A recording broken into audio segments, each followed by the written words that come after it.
Hi guys, this is Harsha. Welcome to my channel Harsha explorer. ఈ video కొంచెం interesting and ఇన్ఫర్మేటివ్గా ఉండబోతుంది. దయచేసి వీడియో పూర్తిగా చూడండి, అస్సలు స్కిప్ చేయొద్దు అండ్ సబ్స్క్రైబ్ చేయడం కూడా మర్చిపోవద్దు.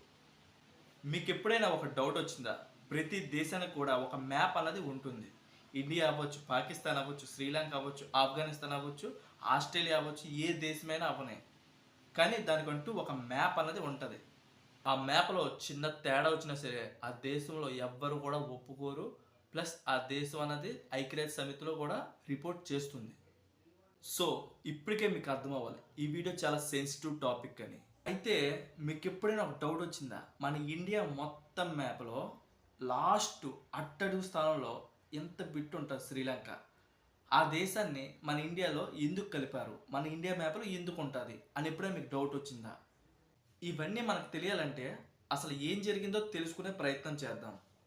ఐక్యరాజ్య సమితి అని మీరు వినే ఉంటారు. వాళ్ళు సముద్ర చట్టాన్ని తీసుకొచ్చారనమాట.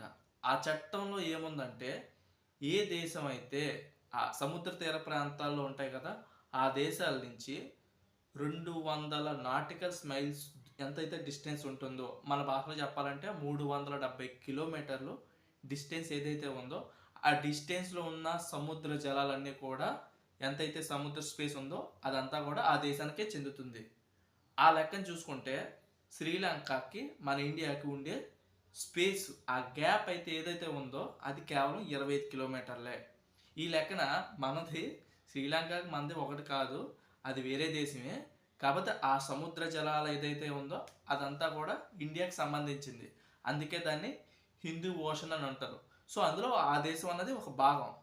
దానివల్ల ఏమవుతుందంటే మన ఇండియాలో ఆ పటంలో ఈ శ్రీలంక అన్నది యాడ్ చేశారనమాట. శ్రీలంక అన్నది వేరే దేశమే, బట్ దాని చుట్టుపక్కల ఉన్న జలాలన్నీ కూడా ఇండియాకి సంబంధించినవి.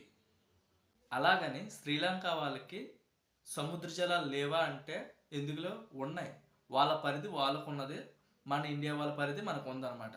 అంటే నేను ముందు ఏదైతే చెప్పానో ఐక్యరాజ్య సమితి సముద్ర చట్టాల ప్రకారం 370 కిలోమీటర్ల డిస్టెన్స్లోనే ఆ దేశానికి సంబంధించిన స్పాట్ ఉంటుంది. కానీ ఆ మధ్యలో దేశాలు ఏవైతే ఉన్నాయో ఆ దేశాలకి ఆయా దాని ఏమంటారు సరిహద్దులు ఉంటాయి అన్నమాట. ఆ సరిహద్దుల పరంగా చూసుకుంటే శ్రీలంకకి సరిహద్దుల పరంగా మన దేశం వాళ్ళు మత్స్యకారులు ఎవరైతే ఉన్నారో వాళ్ళు వెళ్ళకూడదు అనమాట.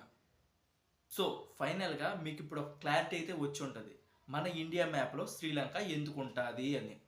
ఈ వీడియో కానీ మీకు నచ్చితే లైక్ చేయండి, షేర్ చేయండి, సబ్స్క్రైబ్ చేయడం మాత్రం మర్చిపోవద్దు. బై, జై హింద్. గమనిక: ఈ వీడియో కేవలం ఇంటర్నెట్లో దొరికిన సమాచారం ఆధారంగానే రూపొందించడం జరిగింది. నావి అనగా హర్ష ఎక్స్ప్లోరర్వి ఎటువంటి సొంత మాటలు లేవు అని మీకు తెలియజేస్తున్నాను, గమనించగలరు.